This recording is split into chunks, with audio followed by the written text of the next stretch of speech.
Asian automakers are dominating the sedan segment. If you want a small car, this is where you start. The 2024 Hyundai Elantra. It's refreshed and it might be the meanest looking compact car on sale. This one is turbocharged, it's stiffened, and it has a whole lot more standard features as you see it here for under $30,000. Let's go for a drive.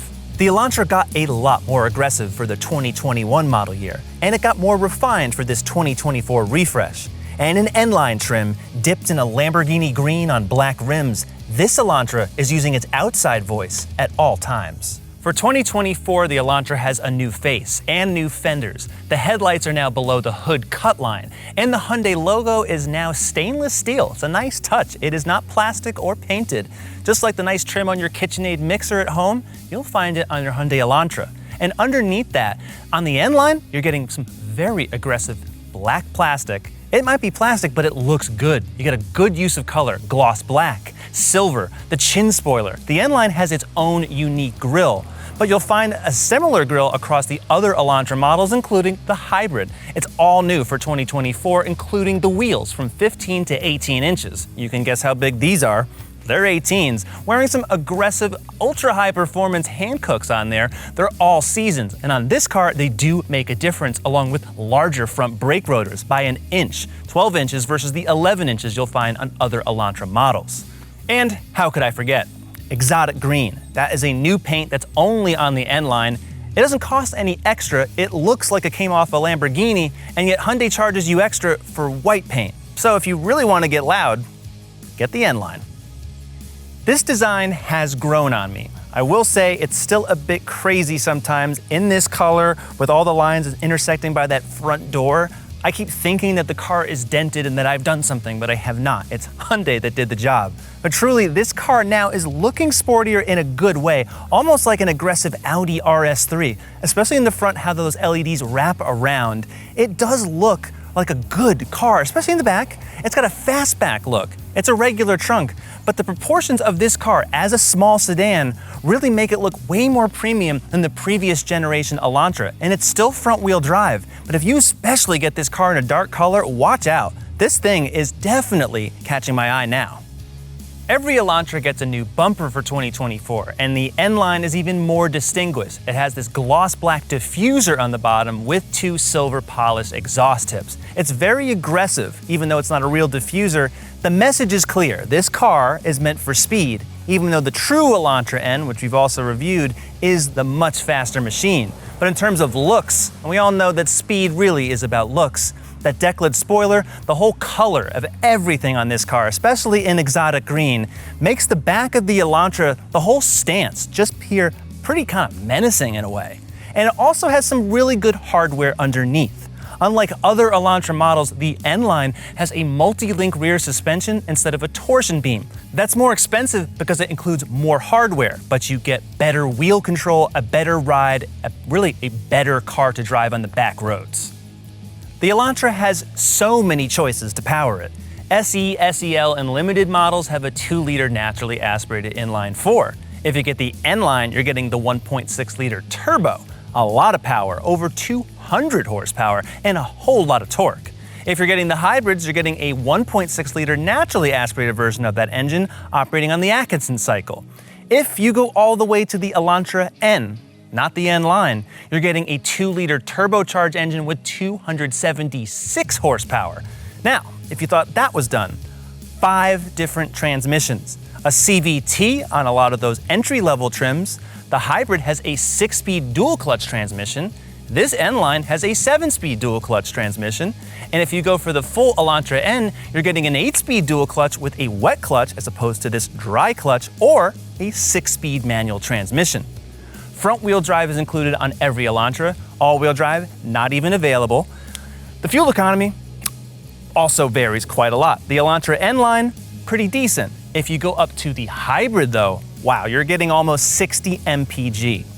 The regular Elantras still can crack 40 mpg highway. This is a very, very efficient car, except the Elantra N. And if you see those numbers, well, given all the power, you can very well understand why. Sometimes the wheels break loose a little bit. There's a lot of torque in this engine. You get up to speed in no time. To me, that's the biggest benefit of having an engine like this. You get out of your own way, and you're still getting decent fuel economy. If you drive not in sport mode, probably 35. The N Line does not come with highway driving assist, so if you want that self-steering functionality, you gotta get the Limited. The Elantra N Line, from the start, it's apparent that it's sporty, and it's not just an appearance package. Hyundai has tuned the suspension, even the engine mounts, to all be stiffer, because this car is one model rung down, technically two, from the Elantra N. You get the N Line, the Limited, and then the full-on N. But with N Line, you're getting a lot of the goodness and none of the harshness, because the Elantra N is truly hardcore. You can watch my review of that car, plus a comparison against the Acura Integra. It's wildly fun, but definitely compromised as a regular everyday car. It's way too stiff, really way too loud too.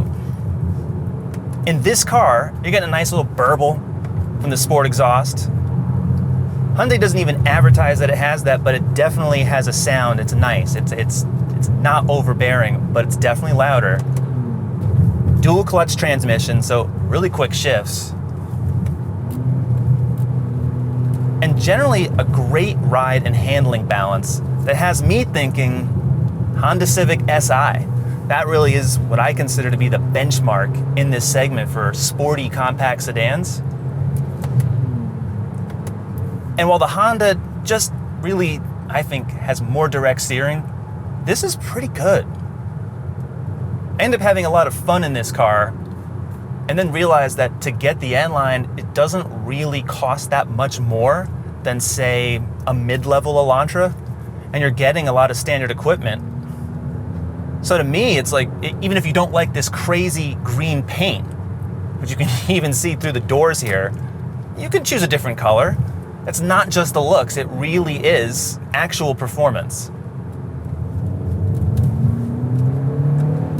Another benefit of getting the N Line is that you get a multi-link rear suspension instead of the torsion beam. That also improves ride and handling. Better wheel control. It's a more expensive setup, and that's why it's on this model. It's just something you appreciate over the long haul, at least I do. You don't get as great fuel efficiency with the N Line, but it's still decent. Really, you can easily hit in the mid-30s, even though this has a pretty powerful little turbo engine. I mean, 201 horsepower in a small car, pretty healthy. That really is. You can have a good time in the Elantra N Line. I am. Hyundai tunes this car really with a level of control that I haven't seen ever. Really, Hyundai keeps getting better at that. What surprises me is that companies like Ford don't make sporty versions of the Focus anymore. Dodge gave up on the Dart. So for anyone to claim that people don't want small cars, well, go to a Hyundai dealer. Really, you can find good small cars. This is one of them. The Elantra truly, it sticks. It really does.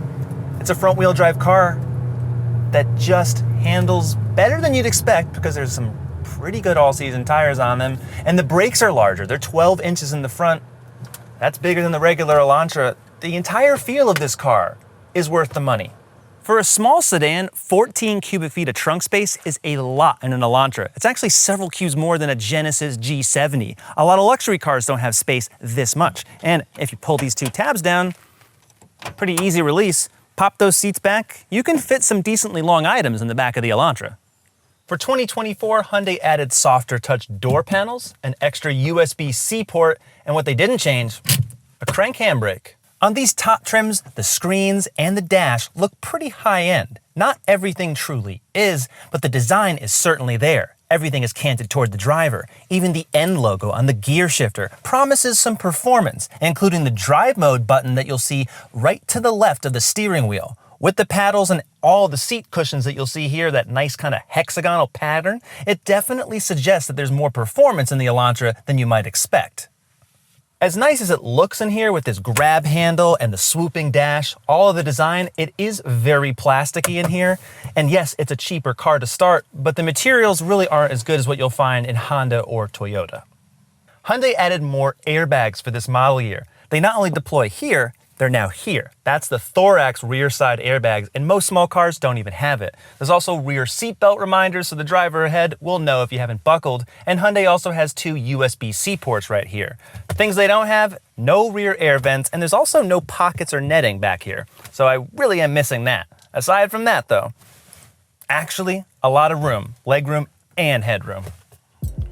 The 10.25-inch touchscreen is now standard on SEL trims and above. And even though the icons are basically the same size, color, and distance from each other, so it's difficult to tell where we're supposed to go, once you do, there's a lot of settings in here. A lot of driving safety does come standard. You can see all that here. Highway driving assist, which will automatically self-steer. That's only available on limited trims, so you cannot get it on this N Line. But if you go through the menu, there's so many different ways to adjust the car. I really do like that. And so many ways to actually read about it. You don't really need the manual. All of this stuff is accessible right from here. Now, if you go into the setup, you'll notice that there's now a Wi-Fi hotspot. That's another new feature for 2024. And a Bose stereo, it's now standard on the N Line and the Limited. You can also get a digital key that will start and unlock the car using your phone. So there's a lot of features on here. Upper trims of the Elantra have a digital instrument panel as opposed to the standard 4.2-inch screen. Good color, good clarity, and you can also change how the car looks. White base gauges, or if you're really feeling abstract, cubes. It's really weird, but it's all here, but you cannot get the blind spot cameras. That's available on the Kona, but you cannot get it on upper trims of this Elantra. The 2024 Hyundai Elantra starts at $21,625. There are 7 trims, including a hybrid, and this N Line is $29,825 with destination. With every Hyundai, you're getting 3 years of scheduled maintenance and a 5-year, 60,000-mile warranty. But that doesn't mean there aren't competitors. The Honda Civic, Toyota Corolla, Nissan Sentra, Kia Forte, and the Volkswagen Jetta are just among the major players in this segment. As a sporty small car at 30 grand, the Elantra N Line does fulfill its mission.